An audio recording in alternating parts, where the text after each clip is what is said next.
Alright, hello guys. Today I'm going to be showing you guys a potential future hurricane for the East Coast here. I think this one does have a lot of potential to develop a lot, so we're going to have to talk about the potential for a lot of development with this one. But before I get started with this video though, I would ask that you do subscribe if you do like weather-related content, and also make sure to check out the links in the description and as well as the pinned comment. Now we're looking at the satellite imagery for this one, and you can see it's located right over the Bahamas right now. A lot of those reds and dark colors, those are going to be where our tallest clouds are at as of right now, and there is some thunderstorms going on in the Bahamas right now because of this.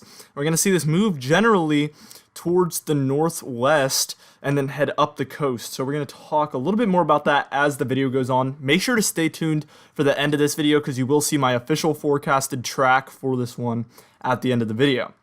Now here's NOAA's 5-day graphical tropical weather outlook, and you can see they have it heading towards Florida and then up the coast, like I said, into this yellow region. Where that X is where it was at 8 a.m. It's located a little bit further to the west at this point, but that's where it was at 8 a.m. and that was their 8 a.m. update. Now here's your temperatures comparatively to normal along the East Coast. We do have our Gulf system out there that you can watch my previously uploaded video for that one. If you do live in the Gulf states, that one's going to affect you guys possibly. But we're talking about the East Coast in this one, and we do have temperatures that range from about average to about 2 degrees above average as you head offshore of New Jersey and New England. 2 to 3 degrees above average Celsius, which is pretty far above average for sea surface temperatures up there.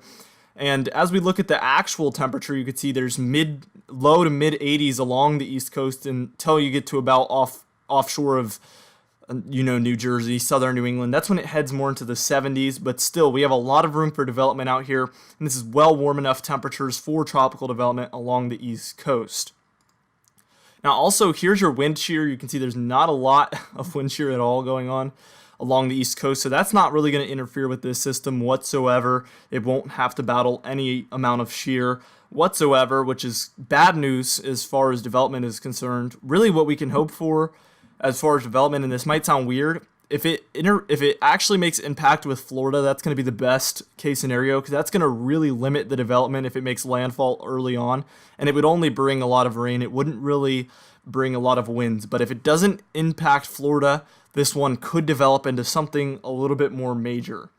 Now here's your Saharan dust, and you can see there's a lot of that out there in the eastern Atlantic, but as far as the western Atlantic is concerned, we're not really dealing with much dust whatsoever, so that's not going to be a concern either for this one, as it has very moist air to work with, and that's going to really help it to develop.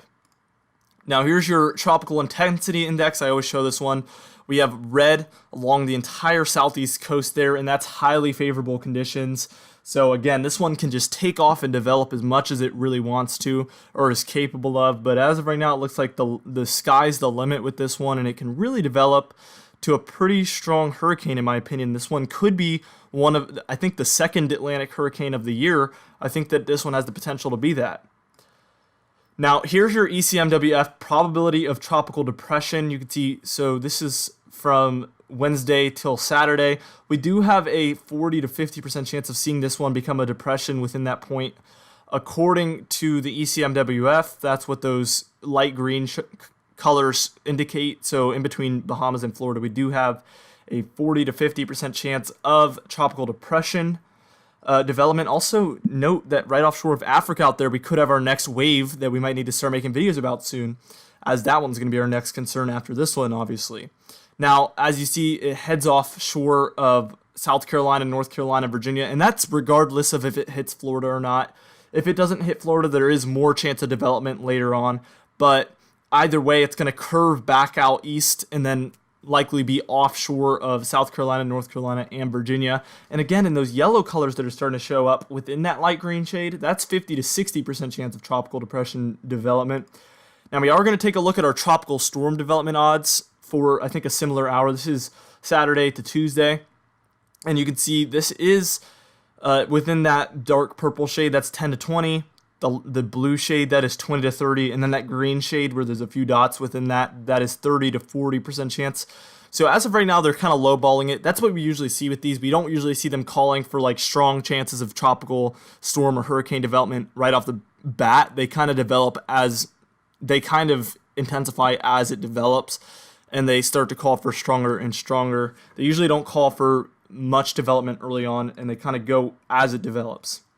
Now we're going to be looking at our cyclonic relative velocity here, and you can see this is it over the Bahamas. This is in 18 hours, so this is this afternoon. This was the 0Z run. The European doesn't update until about an hour from now, so this is from last night's European run, but this is for this evening, and you can see there is a lot of velocity there where those purples are showing up. That's some pretty strong rotation going on, and this is really going to be an indicator that we will see some intensification over the next day or two. Now, you see that it does head into Florida on the European model. This does make impact with the east coast of Florida there. Again, rain is the biggest concern, not going to be dealing with too much wind at this point. And then you can see it bounces back into the middle of the Atlantic. Like I said, it's going to head kind of northeast from that point, and you can see those purples and reds showing back up again. This is by Monday. You can see it's well out of the way. Georgia's not really at much of a risk. Coastal South Carolina, you're kind of at risk. This one could go further east than we're calling for. But I really think this one's going to stay out to sea like we're seeing here on this model run. Now, we're going to move on one frame, and you can see it's offshore of North Carolina. You can see the Outer Banks could be getting some bands from this one, those yellow areas that are hitting the Outer Banks. But generally, the storm is staying pretty far offshore to where it's not going to impact the coast too much. And now this is where it's at the point where it's possibly becoming more of a tropical storm. You can see it has that shape and also that amount of rotation with a lot of those purples and even pinks in there. The European is really calling for this one to develop quite a lot, and this is one of the first storms this year that we're seeing develop a lot, obviously. As we're going to move on one more, and now we can see the northeast or the northwest Atlantic, and you can see it is offshore of North Carolina still. Some of those bands still hitting the Outer Banks area, and then we're going to move on one big frame. By the way, it's going to be offshore of North Carolina around Tuesday morning-ish, and then we're going to move on to Thursday morning. So this is a whole day skipped, and you can see it's offshore of New England by this point, and it's still just really looking very intense with those pink colors in there. This has some strong rotation with it and could potentially, again, become a pretty strong storm. That's why I'm calling for this one to be a potential hurricane at this point. And we're going to move on one more, and you can see Newfoundland and Nova Scotia areas like that are going to be the next area that have to worry about this one in that southeastern Canada region, where this one could potentially impact you guys in some ways. Obviously, I don't know if it'll hit directly. That's pretty far out, but it is possible. And by the way, that would be hitting Canada around Friday morning. Not this Friday, but next Friday. Now here's your total rainfall for Florida. You can see with this one, we're expecting a general 1 to 2 inches of rain for a lot of areas, but you can see where the storm actually tracks. There's a lot of areas that get 6 to 8 inches of rain in the Bahamas, and then out in the middle of the ocean where it's not really going to impact many areas. The Outer Banks as well, getting 1 to 2 inches of rain there, and then it heads offshore from that point, so not many areas in the United States get that much rain according to this model run. Again, this could always trend west, and then we'll be talking about a lot more impact on the East Coast. So that's why this one's really scary, because it really could just push a little bit further west, and then we'd be talking about a major situation here. So that's why we're going to continue to update you guys on this one daily, or maybe even more than daily. Now, looking at the GFS rainfall, you can see it's not quite as much. 1/2 inch to 1 inch for Florida, but in North Carolina, we are expecting 2 to 6 inches of rain there for the Outer Banks, central North Carolina, and coastal South Carolina. So a lot more rain for the Mid-Atlantic on this one, a lot less rain in Florida for this one. Now, here's my official forecast for this storm. You can see tropical disturbances the next 5 days. And as you can see, we're expecting this one it's in the southern Bahamas right now, kind of near Cuba, and it's going to generally head northwest until it most likely makes impact with Florida, but there's a great chance that it doesn't, and it stays a little bit offshore, which again, the best case scenario as of right now is that it hits Florida early on and isn't able to develop any further. I know that sounds weird and sounds like kind of counterproductive, where it's like, why would you want it to hit somewhere?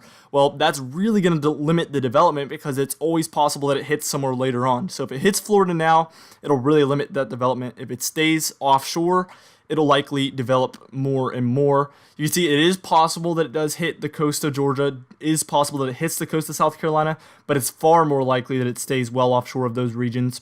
Possibly could make landfall with North Carolina, Virginia, and Maryland, but again, more likely it stays offshore of those regions, well offshore, and then heads northeast from that point.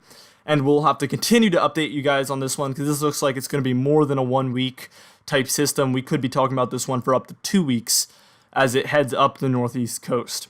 Anyway, guys, I really hope you enjoyed this outlook for this one, and I hope you continue to watch the updates if you are in anywhere on the East Coast, really, or at risk of this one, because it is a serious situation, whether it's a tropical depression, whether it's just under a tropical depression, or if it's a hurricane. This one is probably going to bring rain to the area, a lot of rain to the areas that it impacts, and that could create flooding. Wind could be something we're talking about in the next video, where I'll show you the forecast for the winds according to the models. So we'll have a lot of updates on this one, and there's a lot more time to go, and we'll have to see how this one plays out. Anyway, guys, I hope to see you in the next video. Stay safe and have a great day and week and next 2 weeks.